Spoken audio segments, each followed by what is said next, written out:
Thank you so much to Rizzoli for having us and for all of you for coming out. You've done so much amazing work. This book encompasses 10 years of it.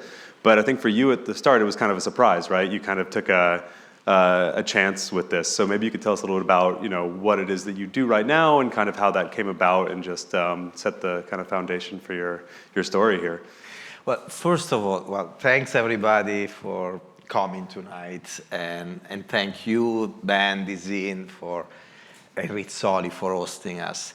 This is the summary, the synthesis, the extract of years of passion and sweat and love, and there are so many projects and ideas that came to life. And so I have this privilege of being here representing all this work today. It all started almost 11 years ago, actually. I joined the company in July 2012.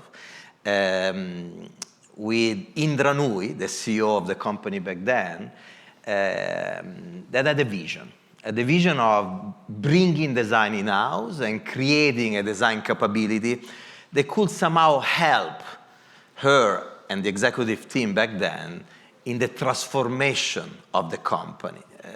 A company was becoming more and more global, more and more driven by purpose. Back then, she had this philosophy of performance with purpose, and design was fitting perfectly in that kind of vision. Today, that philosophy evolved in what we call winning with PepsiCo Positive. That is the approach, the vision of our CEO, Ramon Laguarta, that took the helm of the company in 2018. And design is still there. The only difference is that 11 years ago, 10 years and a half ago, it was me. I started, and then I started to hire a few people. Some of them joined right away. They're here. They joined right away. Today, 10 years later, we are 350 people. We have 17 design centers all around the world. We have the complexity of managing so many different kinds of business units and brands and directions. But there is the same excitement, of the pioneers, Steve Jobs would say, of the pirates, of people that are feeling that they're changing, helping changing a company, but also the industry, and somehow impacting society in a positive way through design, through this human-centered approach to everything we do. Well, human-centricity is a big part of the book, right? But you've also just mentioned your team, and you were really brought in with this kind of maverick initiative, right? They were taking a bit of a chance. I think you talk about it in the book a bit, how they took a chance, but it was also you were kind of, they put you in a room. No one really knew you were there at first, right? Obviously they know now. But maybe you could talk about how the human-centric worked for building this team, from just you to a new thing within the company, and how you went forward with that, right? Just from scratch, sort of this new initiative.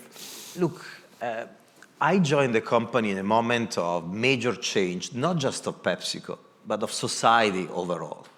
The digital world was evolving and taking a different kind of shape, so we're in the middle of this digitization of the world. A new role of technology, social media. Many of the barriers to entry of this big corporation were crumbling down under the winds of globalization. So I joined the company in a moment where focusing everything a company does on people, on the human beings, on what we call today human centricity, creating real value for people. Value that transcends business growth, value that transcends the creation of new patents, advancement of technology. It starts and ends everything with the creation of value for people. Doing something like this is the best competitive advantage you can build for your own organization. So design happened to be in the company, to grow in the company in the perfect moment when society was asking this company, and is asking today this company, to change the approach to branding and innovation and put the humans at the center of everything. So bringing in a community of people that is so focused on creating value for people before creating value, financial value for companies, is very important for these organizations, for companies like PepsiCo. And it's been very successful for us, this kind of approach. Really always focusing on what people want today, what is relevant to them, what is meaningful to them. sustainability as an example, health and wellness, personalization of what we do, creating engagement, fun, again, focusing always on creating something, even eventually sometimes disrupting what you expect in the industry, in the category, creating products and brands that are really different from what you usually find in this kind of industry. Well, we're talking about design, but you're also talking about like a massive shift in how people do business in some of the biggest, companies in the world. Is this something that this shift that you've kind of pinpointed to social media and then also like the massive competitiveness that comes from that, is that something you kind of were already aware with when you made the shift like 10 or 11 years ago, or is it something that you saw, you kind of addressed, and you went from there? So I guess how has your thinking changed and since then? Look, at the beginning, a lot of people in the company were thinking that design was packaging, right? Both Indra knew, and myself, obviously coming from the design world, we knew that it was much more than that. It was working above and beyond packaging and really building meaningful experiences for people, both with existing brands and with new ones, what we call innovation, new products, new brands, to future-proof the portfolio of the company for the future. Over the years, I realized, though, that design had an even bigger role. Design could really shift the focus of business, you mentioned it, business, towards creating value for people, and therefore creating value for society and for the planet. I realized that because I started to compare the background and culture of the design community with the background and culture of the more traditional business communities. Designers, this is what you study at school. You study anthropology, you're an anthropologist, you study ethnography, you study human science, you study how to observe people, understand people deeply, understand what drives them, their needs, their desires, their dreams, and then they teach you to build a solution for those needs, dreams, and desires. The solution could be a product, could be a brand, could be a service, it could be anything that somehow build value in the life of these individuals. This is what designers do. And this is what advances their careers, what gives them satisfaction, what makes them happy. Creating something extraordinary for people, something really meaningful that adds value in the life of people. If you study business, they teach you something very different. They teach you to grow a business, to move a business from A to B. And then they tell you, well, you have different levers. One is called product, one is called packaging eventually. You have communication, you have pricing, you have distribution. You can go to a company and have a product that is an average product, a mediocre product, but if you are a good business leader, even without touching the product, eventually because you have many constraints and you can't touch the product, by using other levers, pricing as an example, distribution as an example, communication as another example, you can still grow the business from A to B. And eventually, if you do it, no matter the product, you could be a business star. So the big difference between designers and business people is that if you are a designer and you grow a business exponentially with a product that is mediocre, you are still a mediocre designer. If you are a business leader that is able to do something like this, instead you are eventually a star. So today, in this world where you need to create extraordinary solutions for people, because if you don't do it, somebody else will do it on your behalf. You don't have those big barriers to entry anymore to protect your eventual mediocrity. You need this kind of culture inside these organizations. You need this kind of people. You need something like this. And this is not just design. You need this kind of thinking. We call it design culture. You can call it eventually design thinking. There is people that like it, this word, and people that hate it. Let's call it human centricity. You need that across every function of the organization. And this is how I've been positioning design in the company. I was actually talking about this in a meeting earlier today. Think of design in two ways in a company like PepsiCo. On one side, there is the more technical skills, what designers do. Graphic design, product design, even strategy, innovation, experience, digital. There is the work. But then there is the culture of design. And so design in PepsiCo, the design function is an ambassador of this kind of culture that needs to spread across every function of the organization, this human-centered culture, human centricity in action, human centricity combined with the ability of creating or crafting or prototyping or trying or experimenting or failing, of learning out of that failing.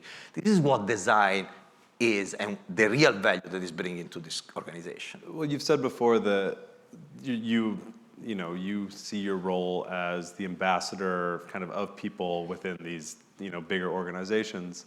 I think a lot of people are frustrated sometimes just because when size comes and scale comes, it can be kind of hard to overhaul a whole vision for something.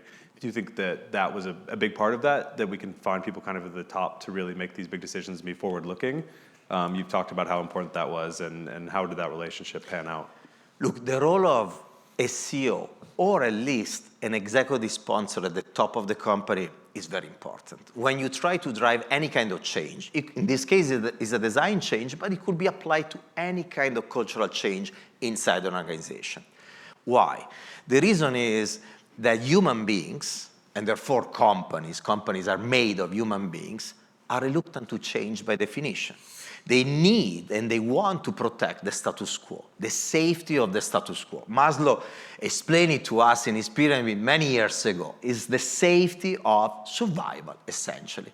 So we reject, as human beings, any kind of change. So to drive change in companies so complex at scale, you need for sure a sponsor of the top. Now, the sponsor can happen to you. You're lucky, it arrives, and you're like, oh, thank God I found a sponsor. But then most of the times they don't come to you. And it's up to us to find ways to transform leaders in our sponsors. The best way to do it is to understand what are the priorities for these people, both as business leaders and also as human beings. What they're trying to do as CEOs or executive vice presidents of these companies, these organizations. It applies also to investors with your startup. What is the goal of this investor? Obviously, the goal is to make money. Obviously, is to grow that company. Yes, that's the surface. What else? Deeply understanding people. Is human centricity applied to the creation of a function, of a capability, of a startup, of an enterprise? So understanding what drives them and understanding how you can help them being successful. So that is the first step. Transform your executive leaders in sponsors. To do that, you need to understand them. To do that, as a designer, you need to understand the business world. Because that's what they do. They're business leaders. They're not going to talk your design language. Forget about this. You need to learn how to talk their business language. I'm Italian. I can't pretend that the Japanese is going to understand me if I speak Italian. I need to learn Japanese. The Japanese is the metaphor or the analogy for the business world. That's one component, but it's not enough. There are so many companies where you had a visionary CEO that decided to top-down push a new culture, design or whatever else, and after a few years, that culture failed. It failed because it didn't deliver results. It failed because the sponsor left the company and moved on. You mentioned that we had 2 different CEOs. I also had 7 different bosses, on top of me over the years. We survived all of them, and actually, we grew through all of them. They all became amazing sponsors. If you talk to anybody in the executive team of the company today, the CEOs of different businesses around the world, they're all in love with design. They all love what we're doing. Why? Because on top of the people at the top, you need to take with you the full organization. It's bottom up. And how do you do that? Same technique. You focus on what I call the co-conspirators, people that are running the projects, people in charge of a brand, and you try to figure out how to make them successful. Not you, not design, not yourself, them. And to do it, once again, you need to understand what drives them and how you can help them by, offering what you're able to do, offering design and design services, but making them successful. Once you make them successful, then you will become indispensable.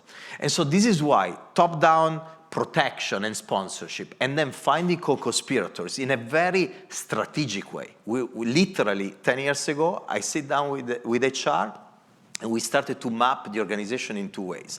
On one axis, we put all those projects where we could show value for design quickly.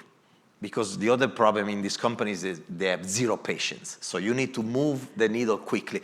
It doesn't need to be perfect. That's another thing that I learned over the years. You need to show progress. So identify those projects where you can show some form of progress, very visible, quickly.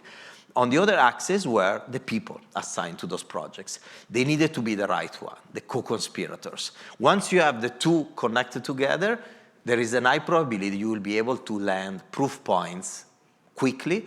The more proof points, the more people will come to you and they will be like, oh, we want to do in Mountain Dew what you did in Pepsi. We want to do in China what you did in the United States.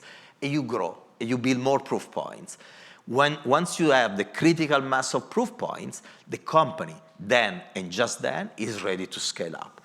When the company is ready to scale up, you have a series of additional problems.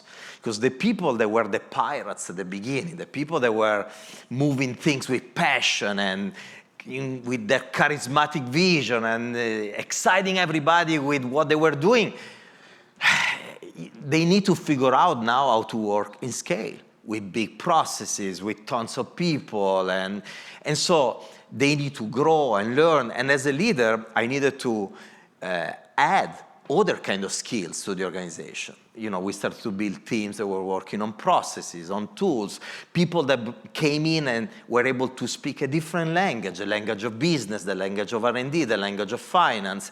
And then, you know, there is nobody's perfect. And so as leaders, we need to make sure that you have the perfect team. You know, you are gonna try to have a lot of perfect people, but the reality is that they don't exist. I'm not perfect. You are probably not perfect. I don't know you enough. But, you know, we are all not perfect, but you can build the ideal team. And the ideal team is a team that will always have margin to grow, margin to learn. This is, you know, this is what the ideal team does, trying to figure out to grow all the time, but in a positive way. You know, really enjoying what you're doing, really celebrating what you're doing. This is why we did this book. We want to celebrate what we did, but gosh, we are thinking that we're just at the tip of, I mean, there is so much more. We're scratching the surface. There is so much more that we can do. But you also need to have the awareness of celebrating what you did and finding more energy to do more and more and more. And so this is something very important in the journey we're through. Well, you used, you know, the words learn, the words to figure out, you know, language a lot. So obviously, I think that these aren't always, I think more and more, but not always words we kind of associate with design, right? There's principles.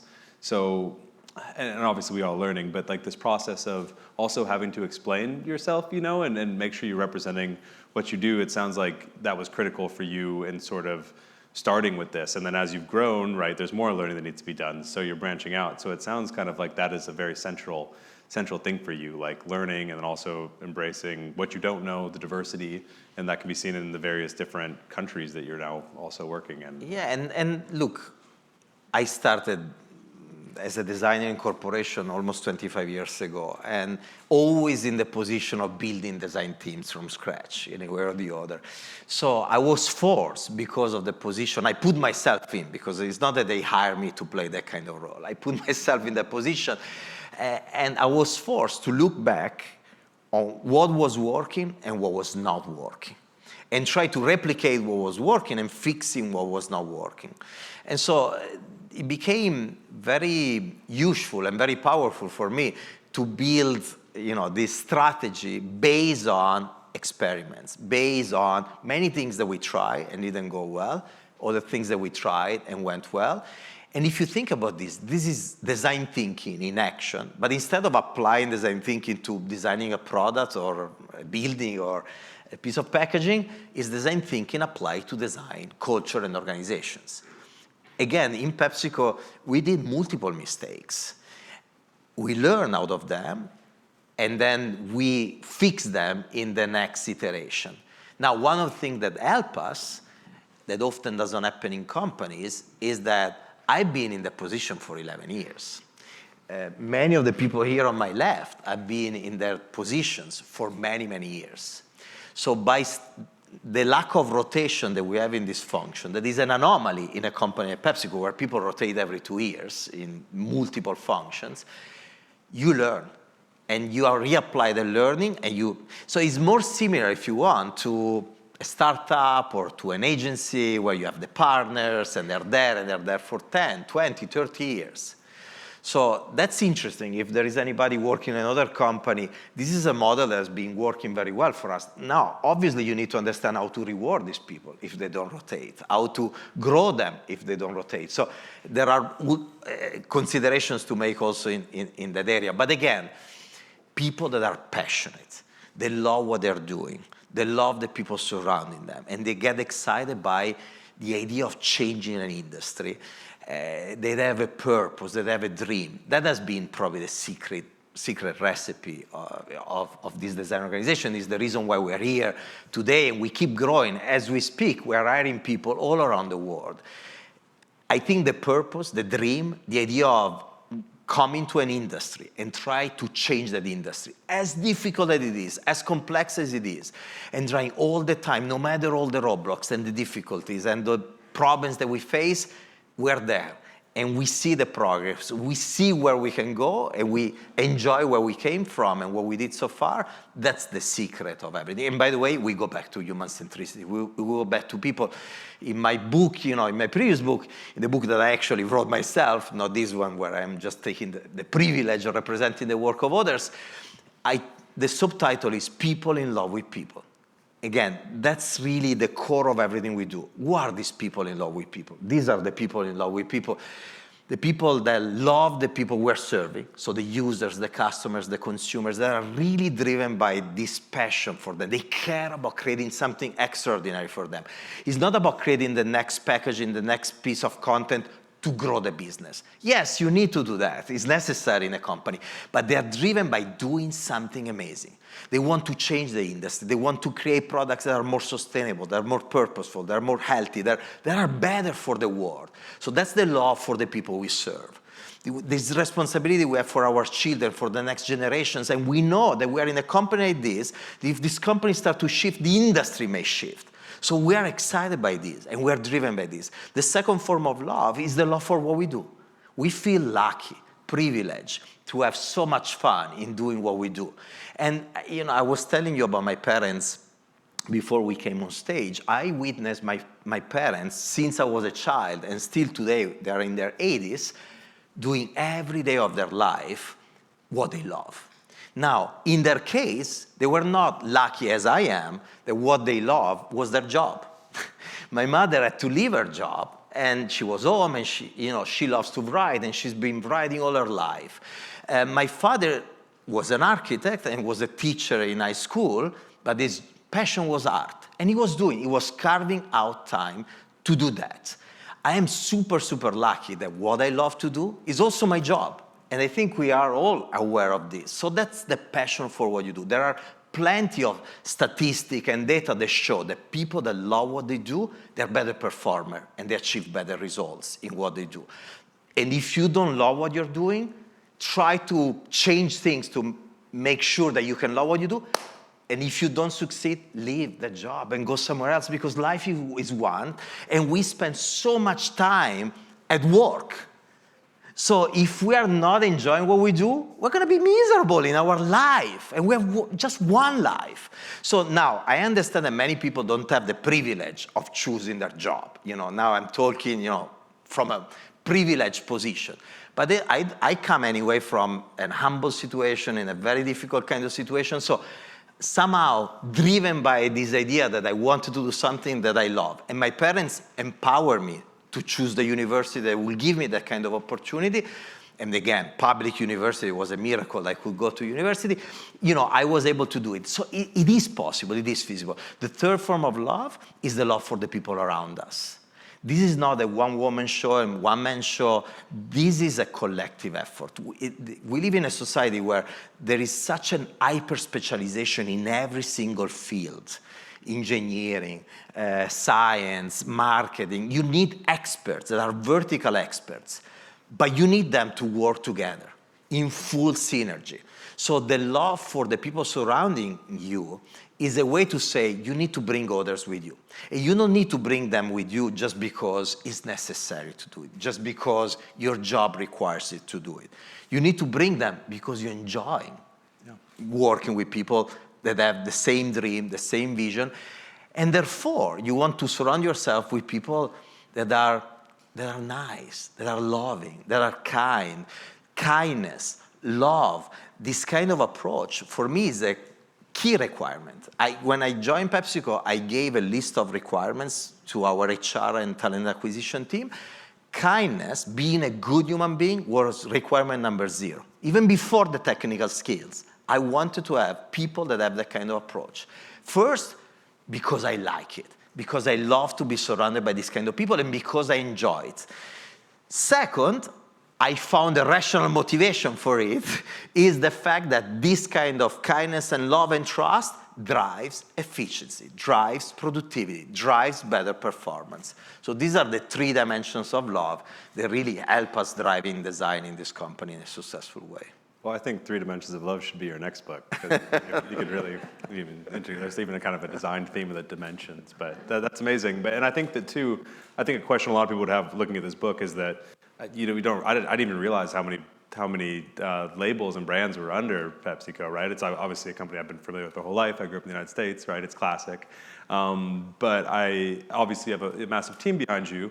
But so are these kind of philosophical points like unifying all of this? Because there's so much, like there's so many different brands with identities, with different color schemes. You're operating in different nations, different localities. So do you think that it takes your team's conception of these very integral, but maybe sometimes overlooked human concepts to kind of organize all these very diverse themes around? Now, this is a very good question, and it drives, I mean, there are certain kind of leadership skills that are really, really important to take in consideration. Yes, there is this philosophical principle of human centricity. There is this dream of disrupting an industry, creating value for people, that unify us from a spiritual standpoint. We feel like we're part of something bigger than us. And this is so important when you want to be loyal in the team and you want to unlock the full potential of these people. But it's not enough. Take my case. I'm leading this team. If I wanted to control everything and micromanage everything, we would be able to do, 1/100th of what we did. So you need to empower people. Especially, we have 17 different locations around the world. For me to have the arrogancy of deciding what the people in Mexico City or in Shanghai or in London are going to do, it would be really narrow-minded, right? I need to empower them. Now, to empower them, you need to have the best people. So empowerment on one side, and then this obsession with finding the best talents. And then you celebrate the work that these best talents are producing. The work is defined by 2 components. One is the quality of the design work. Now, quality change. Quality in China is somehow different than quality in the United States, and it's different than quality in Latin America, because there are different kind of semiotic codes, there are different kind of expectations. It would be so narrow-minded to judge a design for Lay's packaging or Pepsi packaging in China, for limited edition we do in China, with criteria that we use in the United States. It's just a different kind of language. So in the meantime, you have some form of, aesthetic codes, aesthetic level of quality that you want to respect. So it's the fine balance between some form of aesthetic universal qualities and codes combined with local relevance. So we call this approach a glocal approach, where you have this global vision, this global purpose, these global aesthetic canons, but then you have the local relevance, and therefore you need to trust the people you are in the different regions of the world, and you need to empower them to do the best that they can. And so people, once again, at the center of everything. If we don't have the best people in the regions, we're screwed, literally. And then how have you, I think people would be interested, and how have you kind of decided how to grow? Has that been something that you've kind of initiated, just as far as where you see talent? Or has that kind of, I'm sure it's some sort of back and forth, but Could you just maybe kind of chart to us like how you now have locations everywhere? Like how did that So the process selection of the location is directly connected to where we have the businesses. So the very first priority was China. That's where we start everything. Shanghai, China is very important for us. And also because the Western approach to branding, and in Western, I put United States, Latin America, Europe, is very different than the Eastern approach. So we really needed somebody there to help us, and then later on a full organization to help us understanding the region of the world. So that was the starting point. Then immediately after, we have different regions, the big different continents essentially, Europe, Latin America, all the what we call AMESA region, and beyond China, all the APAC regions. So we started to place design center there. And then we started to do segmentation within the regions on the base of the different kind of consumers that we have in the different regions. As an example, it's very different to serve the Indian consumer in AMESA versus the people in the Middle East or in South Africa and the Africa region. So we started to create clusters within the different continents. So that's the criteria. Once again, all driven by the people we serve and that we can be as local as possible, but without ending up creating design centers in every country of the world, obviously, because it would be totally inefficient. And I mean, it seems to me that like you could run the risk of like kind of being insensitive even when you're trying to talk to someone's values. So is that something that you treat pretty sensitively, in terms of like, we're creating this product for people in a certain place, and I assume that's why you're wanting to work with people in the places to make sure that you're getting as close to the truth as possible? Look, I'm Italian, as you can hear from my accent, and I grew up in Italy, often with brands coming from other parts of the world, America for sure, many brands coming to America, trying to be relevant to Italians and doing things that are totally irrelevant to us. But they're connected to stereotypes of how you think Italians are. So for me, it was an interesting lesson, especially I've been working for American companies for 21 years. So I remember, the beginning of this journey in American companies, seeing many of these efforts to be as local as possible from the ivory tower of your headquarters in the United States. I did the same mistake from my ivory tower of my office in Milan, trying to serve Taiwan, Japan, China, when I was in my previous company in 3M, and making tons of mistakes.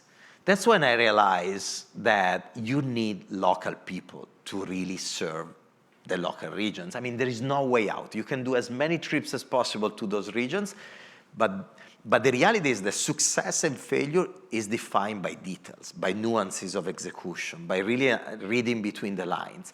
If you don't have people there in those regions, by the way, not just understanding the people we serve, the consumers and the customers, but understanding also the company. Understanding the culture of the company, what the company is willing to do, how to convince people to do things, getting out of the comfort zone. I mean, you need people in location 24/7, building relationships with these people. Understanding, as I said earlier, how to build your sponsor, how to build your co-conspirators, how to bring others with you. Also because this is not, once again, just a design effort. This is a cross-functional effort. When we talk about designing PepsiCo, we talk about the overall culture of the company. The success of designing PepsiCo is not just the success of the designers. It's the success of marketers and R&D people and finance and HR and a series of different people with different backgrounds that decided to embrace design, to trust designers, to work with them in a different way, getting out of their comfort zone, giving up some of the fun they were doing in their work. In many years of working in these corporations, I came in and I started to do the fun work of marketing and R&D. They were doing that thing before they build design in the company. So all of a sudden, these crazy people start to take over a lot of fun, part of their job. Marketing, doing design work, R&D people doing design work. All of a sudden, they need to give up. But they play still a very important role in developing products, in developing brand, obviously. And so taking them with you, understanding how to leverage and unlock their potential as well, how to infuse design thinking in what they do and how to transform them in the best ambassadors of design is very important. As an example, many years ago, we decided to build, thanks to Indra Nooyi back then, to the CEO back then, we created this Chairman Design Award. It's an award that the CEO, we still have today, so Ramon Laguarta still has this Chairman Design Award. It's an award that we give to designers, but also to business people in the organization. So you have the CEO recognizing not just the best designers in the company, but recognizing also the best business leaders, any kind of function, that are embracing design in a consistent way, doing extraordinary things with design to advance this kind of culture. I wanted to ask you about that too, and I think we're getting to the end here, but it's such a big thing today with social media is the collab, right? Like doing collaborations with other brands, and to me, you have this vision of people being complex and business being complex, right? Like, and to me, like seeing some of these, you working with Puma or Nike, right? There's like embracing that, like, there's other people out there working that we can work together with to, kind of reach more people. So what is your kind of philosophy behind working with other brands that you might be like, not in competition with all the time, but that are separate companies, they're fully separate entities? Look, at the end of the day, we all serve people, call them consumers, users, but people that are out there. And these people interact with brands in two different ways. On one side, you interact with the product of the brand. So they interact with us when they drink a Pepsi, they drink a Gatorade, they eat some Lay's chips.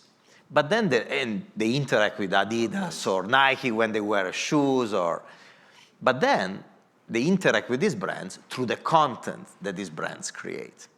So all these brands, they compete for attention and love, no matter your category. People spend, depending on the regions of the world, between 4 and 8 hours in front of a screen of a phone, checking social media, checking content on their phone. So it doesn't matter if you create beverages, shoes, phone, if you are a singer, if you are an author, we all compete for the attention of these people. So the first thing we need to understand as brands is how to be relevant to them, how to be meaningful to them, not just through our products, but through our messages, through our positioning, our giving back eventually to society, what kind of point of view we have on what's going on in the world. So we need to understand how to be relevant in an authentic way. Not all the brands have the possibility to have a point of view on certain things. So you need to understand what is your DNA as a brand, what is the people you're talking to, and how you can be meaningful to them, considering the fact that when they are in front of a screen, they don't care too much that you're just serving them a drink. If you are Pepsi, you're more than a drink. If you are Apple, you're more than a computer. If you are Nike, you're more than a shoe. So we need to understand this. Is an opportunity now, if you have brands that somehow share similar values and talk to the same people, to do something together. That is fun. It's fun for the brands because we have a lot of fun when we work with Puma, with Adidas, with Nike, with D-Square, with all these brands. It's so much fun for us. It's fun for them. And hopefully, the people we serve, they feel this fun, and they feel the fact that this fun is authentic. It needs to make sense. The brands needs to somehow have some point in common so that the message then is authentic. Amazing. Well, I think next time we're going to really have to get into authenticity, which is like even bigger thing. But I think we'll leave it at that. We have some time for questions. Thank you so much, though, for the start. Can we get a hand before we get some questions? Just thank you so much, Mauro. Congratulations. All right. You have a question? I'll pass them to you. We need somebody to break the ice. Who's feeling brave? Yeah. Oh. We have a courageous Yeah. Oh. AI. I love AI. Look. Yeah. I think I understand the question. Look, I love change. I love innovation. And I study design in the moment in which the design world was moving from the analog world to the digital world. I started the first 2 years of university in design, designing with Pantones and pencil, and then the softwares arrived, and I had to figure out how to learn AutoCAD back then, the very basic one, and then more and more 3D Studio Max and all these things, and I was fascinated by this. I remember back then, a lot of people, even before I actually arrived to university, a lot of people being afraid of all these softwares. Oh my God, they're gonna kill jobs of designers. You're not gonna, typographer, they will exist in the future, maybe not. And we're always, always afraid of technology. It's always like this. I personally get super excited by technology because the first thing I try to figure out is what kind of new opportunities and potential technology can unlock. So when AI started to arrive and people started to talk about this, early on, we started to think about how to leverage it in our design team. We built a task force, and we started to experiment with it, and we defined what was the role of AI in design. I personally believe that AI is going to unlock tons of opportunities, both for companies and for designers. You still need the human being behind that tool. AI, for the time being, is still a tool. I think AI can unlock endless opportunities. One example, we as human beings, and therefore we as designers, we have our own bias. We have our background, our history, so when we are tasked to design something, by definition, we go to that problem with our own point of view. Innovation is the ability to look at something with your background, your biases, and then change perspective and see something that neither you nor anybody else ever saw before, and you find a solution. Now, you can unlock this in an analogic way by putting together in a room people with different kind of background. That's something we've been doing, for years in PepsiCo, for instance. Diversity in the background of the teams. In other words, I go and I expect something from the project, I think about the solution, and then I'm totally surprised by the many different ideas and concepts and design that AI suggests to me. Now I start to interact with them. I put in my sensitivity, my point of view, my experience.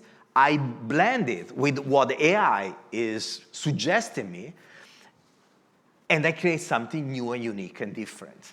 So AI, a tool to unlock incredible opportunities and potential. You still need the interpretation, the genius, the intuition of the human being. And that's, I think, where the big opportunity for all of us is. Mauro, you been interviewing a lot of people on your podcast or share with a lot of design artists altogether. How much does this inform the work and the work that you transmit to your teams? A lot. Look, I try to surround myself with great innovators, not just in design, but also in music, in finance, in different kind of fields. Usually it's more my friends are more in the creative industry, but with a lot of diversity in that industry. And when you're surrounded by this kind of innovators and you spend time with them, it could be in an interview, in a podcast, but it could be also having a dinner with them. There are so many different kind of situations. Every time when you see them trying to change the game, trying to innovate, try to do things differently, you get so much energy out of it. You are so inspired. I mean, I can mention so many moments, dinners, meetings, encounters where I'm like, wow, I'm not doing anything. I need to do so much more. I mean, look at and now theoretically, I'm aware of it. I'm aware that you need to innovate. I'm aware that you need to keep changing the game and really pushing the boundaries of what you can do further and further and further. I know this rationally. But then there is the day-to-day. And you tend to forget there is so much pressure. There are so many deliverables. There is life. There is your family, the nanny that I cannot find, and you need to arrive. There are so many things going on in your life. And so being surrounded by people that keep innovating all the time and having conversation with them, forcing this conversation, even through a podcast or through, maybe you're tired and you don't feel like going out, but you go out and you come to an event like this one, or you go to a conference, or you go meet somebody, even if that day has been a tough day. And then you have conversation like, wow, they inspire you. Reading books or going online. Today we have so much content online, but forcing yourself to get out of your comfort zone, looking for the innovators and getting inspired by what they do.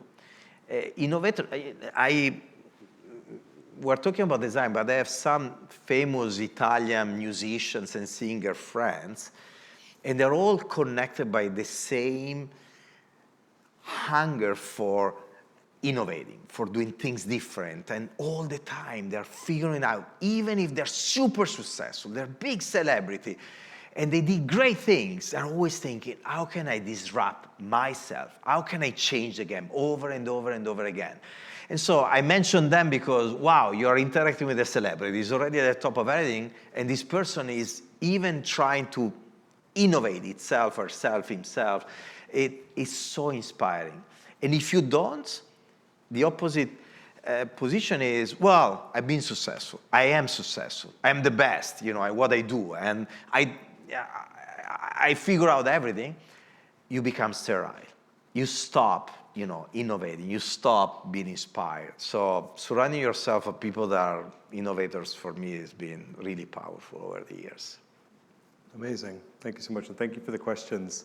Time, so if you want to wrap up here. And will you just tell us what the name of your podcast is one more time? I've listened to an episode or two, but In Your Shoes. In Your Shoes, amazing. Everyone should check it out. Again, Ben studied anthropology, and it's something, I studied anthropology for 1 year at school, and I love that.